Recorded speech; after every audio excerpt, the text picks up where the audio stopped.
ఓం నమః. ప్రియ ప్రేక్షక మహాశయులకు, ఆత్మబంధువులకు నమఃస్సమాంచాలి. దీని ముందు పెట్టినటువంటి వీడియోలో దాని గురించి మరుపడాల గారు ఎవరో వారికి కామెంట్స్ పంపించారంట. ఆ కామెంట్స్ నేను మీకు చూపిస్తాను, చూడండి. ఏమిటి విపరీత జ్ఞానము? ఉపనిషత్తులు చదవరు, దర్శనాలు చదవరు, వేదాలు సరే కనీసం భగవద్గీతన చదవరు. వీళ్ళు ఏమి ఆశించి ఇతర మతాలలోనికి కన్వర్ట్ అయిపోతున్నారో అర్థం కాదు.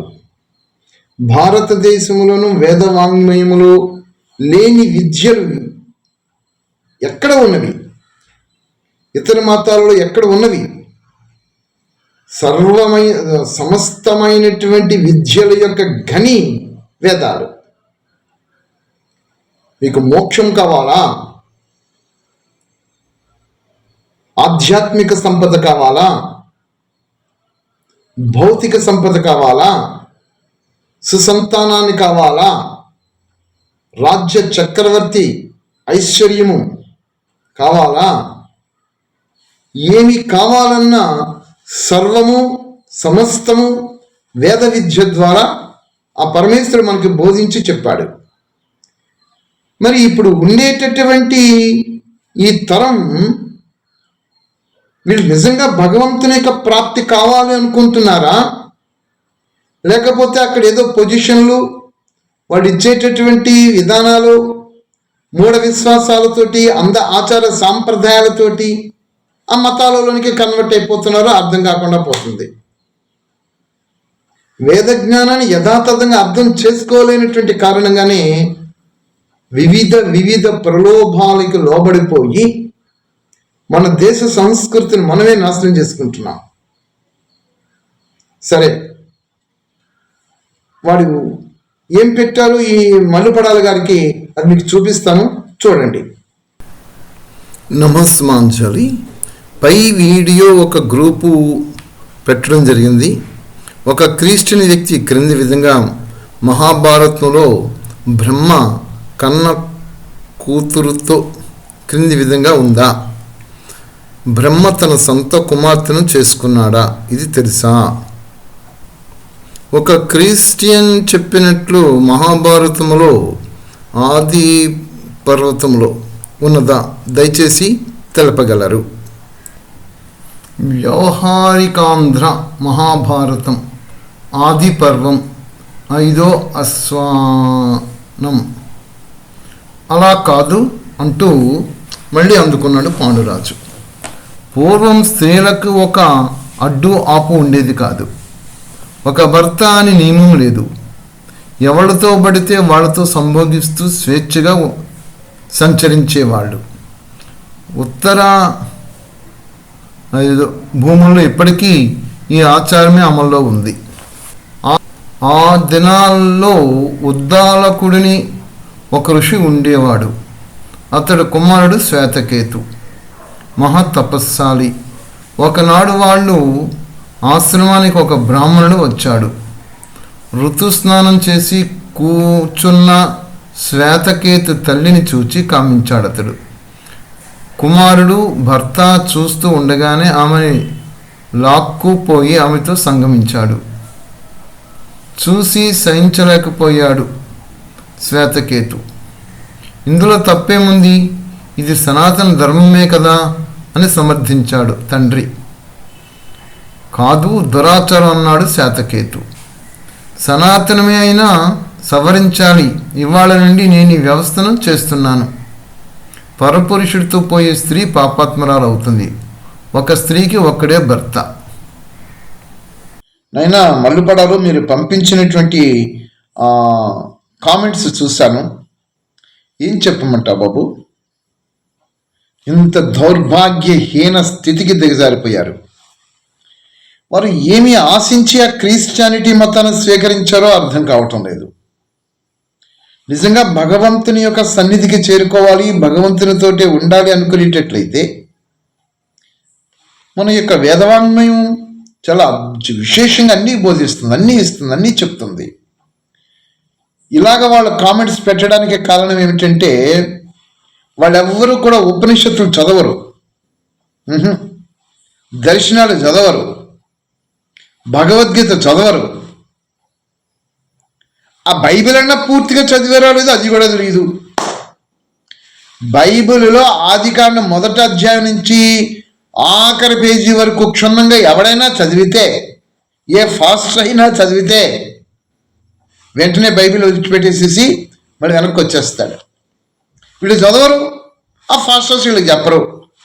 ఏదైతే బాగుందో, ఏదైతే అక్కడ అందరికీ సమ్మతంగా కనబడుతుందో అది వీళ్ళు చెప్పుకుంటూ వస్తున్నారు తప్ప మిగతా చదవరు, చెప్పరు. సరే, ఇంక వాళ్ళ గురించి ఎంత చెప్పినా వృధా, సమయం వృధా, అంతమించేం కాదు. వాళ్ళు మారరు. వాళ్ళు మూర్ఖత్వంతో, మొండితనంతో మరి ఆ యొక్క మార్గాన్ని ఎన్నుకున్నారు, అవిద్యతతో ఎన్నుకున్నారని చెప్పాల్సి వస్తుంది. అవిద్య అంటే అజ్ఞానం అన్నమాట. అవిద్యతతో ఆ మార్గాన్ని ఎన్నుకున్నారు. వాళ్ళు ఎన్ని చెప్పినా వినరు. నిజంగా జ్ఞాన తృష్ణ కలిగి ఉంటే, సత్యాసత్యాన్ని గ్రహిద్దాము అనేటటువంటి జిజ్ఞాస ఉంటే, ఉత్సుకత ఉంటే రమ్మనండి బయటికి. అక్కడ ఎవరైనా కరుణాకర్ సుగ్గున్ గారు, ఆ లలిత్ కుమార్ గారు చాలా అద్భుతంగా వాళ్ళు బైబిల్ ఉన్న ప్రతి దాన్ని బయటికి కూలంకుషంగా చెప్పి చూపిస్తున్నారు. అవన్నీ చూడమనండి, లేదా వాళ్ళ దగ్గరికి వెళ్ళమనండి, చెప్తారు వాళ్ళు. వాడు అద్భుతంగా వాడు మంచి సేవ చేస్తున్నారు. సరే, ఇంక వీళ్ళ గురించి ఎంత చెప్పుకున్నా వృధా అవుతుంది. ఇప్పుడు నువ్వు అడిగా కాబట్టి భారతం మహాభారతంలో ఉన్నదని చెప్పావు కదా.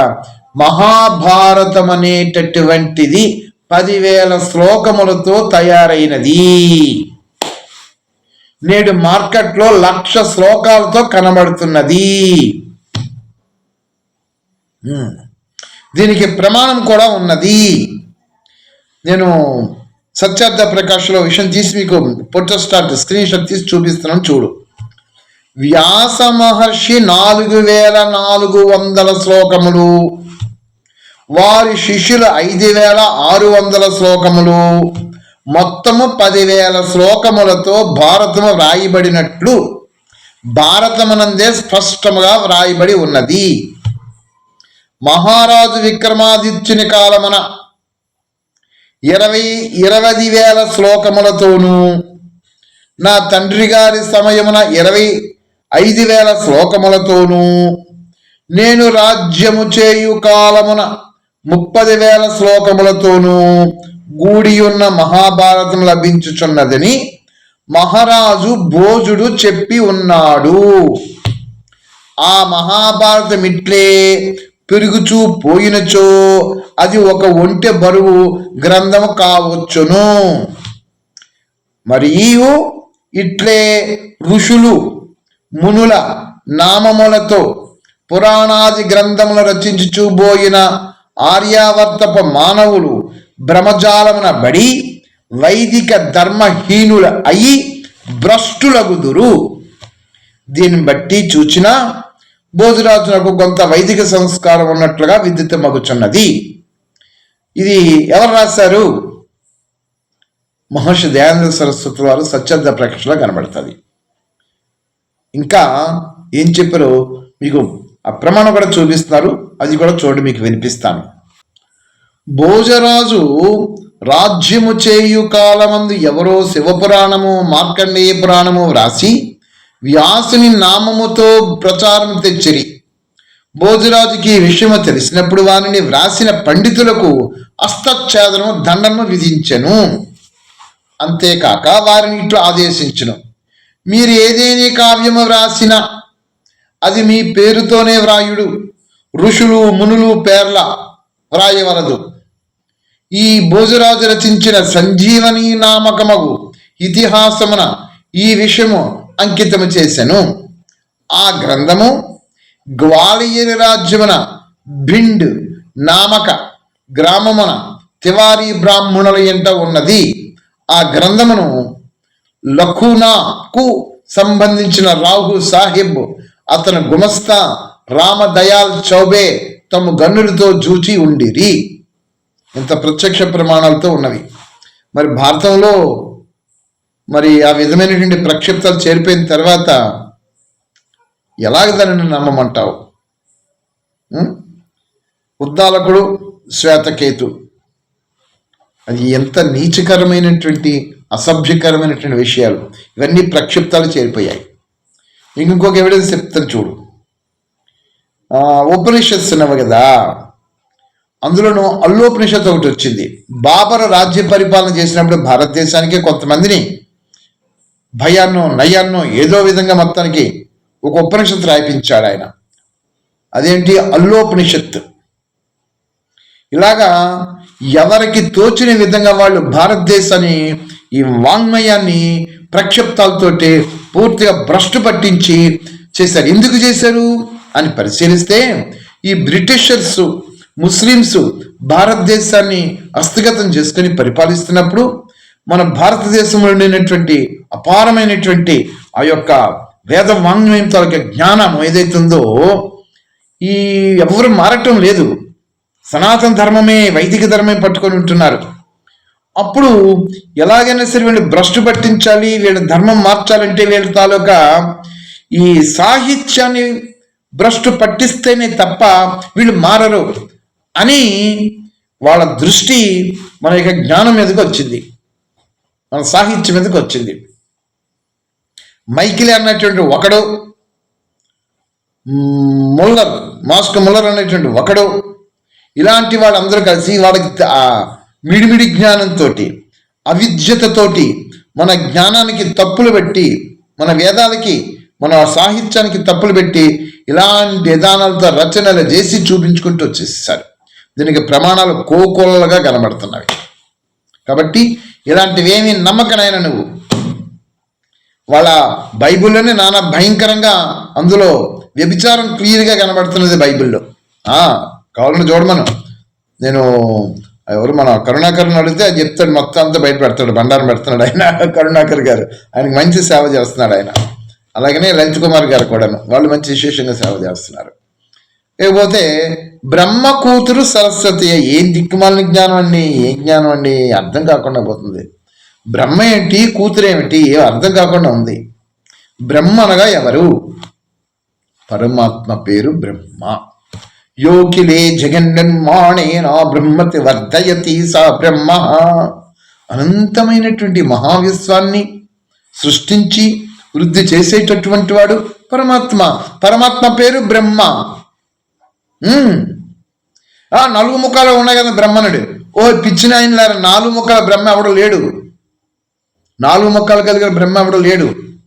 సృష్టి ప్రారంభంలో పరమాత్మ 4 మహర్షులకి 4 వేదములు చెప్పాడు. అగ్ని అనే మహర్షికి ఋగ్వేదము, వాయువు అనే మహర్షికి యజుర్వేదము, ఆదిత్య అనే మహర్షికి సామవేదము, అంగీరస్ అనే మహర్షికి అధర్వ వేదము. 4 వేదములు 4 మహర్షులకి చెప్పారు. ఈ 4 మహర్షులు ఒక ఋషికి ఈ జ్ఞానాన్ని ప్రసాదించారు. ఆ వ్యక్తి పేరు బ్రహ్మ. అంతేగా 4 ముఖాల బ్రహ్మ ఉన్నవాడు ఎవడు కూడా లేడు. బ్రహ్మ అంటే పరమాత్మ, బ్రహ్మ అంటే జ్ఞానము.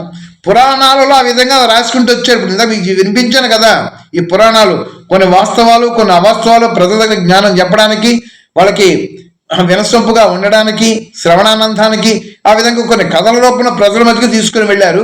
ఆ తర్వాత అవే ప్రచారంలోనికి వెళ్ళిపోయాయి.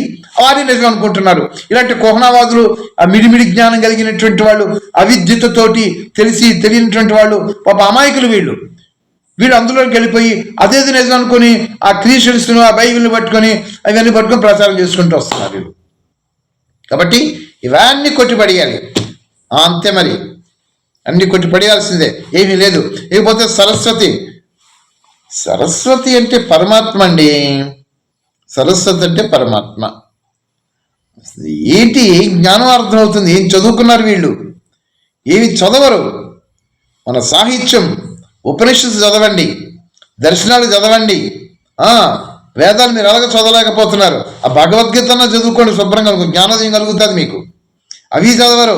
అదే పుస్తకం, నల్లటి పుస్తకం పట్టుకుని చెప్పుకుంటూ పోతున్నారు. సరే, మీకు సరస్వతి అంటే ఎవరు? మీకు సరస్వతి అనేటువంటి పదమునకు ధాతుపాఠం ఏం చెప్తుంది అని మీకు వినిపించి చూపిస్తారు, చూడండి.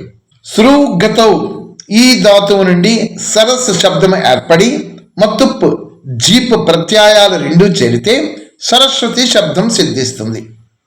సరో వివిధం జ్ఞానం విద్యుతే యస్యాం చితౌ సా సరస్వతి. వివిధ జ్ఞానమనగా శబ్దము, అర్థము, వాటి సంబంధ ప్రయోగాల జ్ఞానము ఉన్నట్టున్నట్లు కలవాడు కాబట్టి పరమేశ్వరునికి సరస్వతి అనే పేరు. బ్రహ్మనే పేరు గల ఒక గొప్ప ధారణ శక్తి గల ఋషి 4 ఆది ఋషుల నుండి 4 వేదాలను అభ్యసించి చతుర్వేద వేత్త అయ్యాడు. అంచేత బ్రహ్మకి 4 ముఖాలు చూపించారు. అందుకనే బ్రహ్మ అనేటటువంటి ఆవిడకి 4 ముఖాలు లేవు. అది జరగదు పని. అది కథల్లో చెప్పుకుంటూ వస్తున్నారు, చూపించుకుంటూ వచ్చారు. అవన్నీ పురాణ కథలు, వాస్తవ సత్యాలు ఇవి. వేదం చదవండి, ధాతుపాఠం తీయండి, సూత్రాలు తీయండి, మీకు క్లియర్గా అర్థమవుతాయి. అతనిని చతుర్ముఖ బ్రహ్మగా పురాణాలు వర్ణిస్తున్నాయి. కానీ అతను 4 ముఖంలో 4 చేతులు లేవు. అతడు కూడా మన వంటి శరీరధారుడే. సరస్వతీ దేవిని అతనికి భారీగా పురాణాల్లో చూపించారు. అటువంటిది ఏమీ లేదు. సరస్వతి అనే పదము స్త్రీలింగమునకు చెందుతుంది. దానికి కారణముగా సరస్వతి అనే స్త్రీమూర్తిని చూపించారు. వాస్తవానికి సరస్వతి అనే పదము వేద ప్రమాణములతో చూస్తే పరమాత్మగా వర్తిస్తుంది. వీడి మొక్క వీడికి ఎక్కడి వచ్చింది? బ్రహ్మ వచ్చి సరస్వతి కూతుర్ని పెళ్లి చేసుకున్నాడా?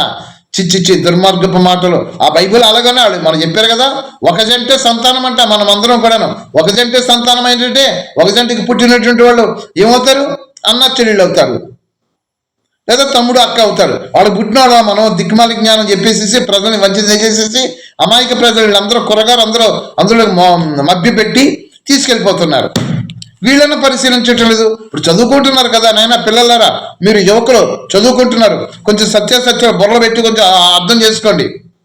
మూఢాచారాలకు వెళ్ళకండి, మూఢ విశ్వాసాలకు వెళ్ళకండి. సత్యాన్ని గ్రహించండి, అర్థం చేసుకోండి. అలాంటిది మలుపడాలు అలాంటిది ఏమీ లేదు నాయన. అవన్నీ కూడా అసత్య ప్రమాణాలు. అవి ఏమి సరస్వతి అంటే ఎవరో కూడా లేరు. అది పురాణాలు చూపించారు. సరస్వతి అంటే విద్య, జ్ఞానము. సరస్వతి అనే పదం స్త్రీలింగానికి చూపిస్తుంది. అందుకని పురాణాల్లో స్త్రీమూర్తిని చూపించారు. అంతేగాని సరస్వతి అంటే అర్థమో పరమాత్మగా వర్తిస్తుంది, బ్రహ్మ అంటే అర్థమో పరమాత్మగా వర్తిస్తుంది. అంతే తప్ప వాడు చెప్పిన విధానాలతో అక్కడ కూడా లేవు. ఇకపోతే ఏంటది ఉద్దాలకుడును ఆ శ్వేతకేతు, అది కూడా ప్రక్షిప్తమే. ఎక్కడ కూడా అలాగా మీకు అది ఎక్కడ కనబడుతుంది అంటే కేనోపనిషత్తులో కనబడుతుంది. కేనోపనిషత్తు కఠోపనిషత్తులో కనబడుతుంది. అది ఎక్కడ లేదు. అక్కడ అది చదివాడా అనకూడదు. కఠోపనిషత్తుని చదివాడా? కఠోపనిషత్తులు ఉందా అక్కడ? ఉద్దాలకుడు శ్వేతకేతు ఉందా? ఎక్కడో చూపించమని పిచ్చి మాటలు మోగుతున్నాడు. ఇలాంటి అసత్య ప్రచారం అవుతుంది. అమాయక ప్రజలు మోసం చేస్తున్నారు. ఇలాంటి వాళ్ళందరూ కలిపి ఆ మధ్యన ఎవడవాడు అన్నాడు యేసుప్రభు వేదాల్లో ఉన్నాడని చెప్పేసి. ఆ ముస్లిమ్స్ వచ్చి అల్లా వచ్చి వేదాల్లో ఉన్నాడు అంటున్నాడు, మహమ్మద్ వచ్చి వేదాల్లో ఉన్నాడు అంటున్నాడు. ఎవరికి తోచిన విధంగా వాళ్ళు ఇష్టానుసారంగా వాళ్ళు అడిగిన వాళ్ళు ఎవరు లేరని చెప్పేసి ఇప్పుడు ఇష్టానుసారంగా ప్రచారం చేసుకుంటూ పోతున్నారు. నాయనా పిల్లలారా, మీరు ఎవరెవరైతే ఈ వీడియోని చూస్తున్నారో ఇలాంటివి నమ్మకండి. వేదాలలో యేసుప్రభు లేడు, వేదాలలో అల్లా లేడు, వేదాలలో మహమ్మద్ లేడు. ఇవన్నీ వాళ్ళ మతాలను ప్రచారం చేసుకోవడానికి అమాయకమైనటువంటి పిల్లల్ని ఈ మభ్యపెట్టి వాళ్ళ మతాన్ని ప్రచారం చేసుకోవడానికి ఇవన్నీ చూపించుకుంటూ వస్తున్నారు. ఇవన్నీ నమ్మకండి. అందరికి అర్థమైంది అనుకుంటున్నాను. నేను మళ్ళీపడాలి మీకు అర్థమైంది అనుకుంటాను. నేను కావాలంటే మధ్యన బైబిల్లో ఉన్న విషయాలన్నీ కూడా ఒక పేపర్ కింద ప్రింట్ చేసేసి చూపించుకుంటూ వచ్చాను. మీ దగ్గర ఉన్న పేపర్ అంటే వాళ్ళ పెట్టి చూపించండి, దానికి అర్థాలు చెప్పండి. బైబిల్లో ఉన్నాయి ఏమైనా చూపిస్తారు, వాళ్ళు తెలుసుకుంటారు. సరే ఉంటాను. ఓం నమః.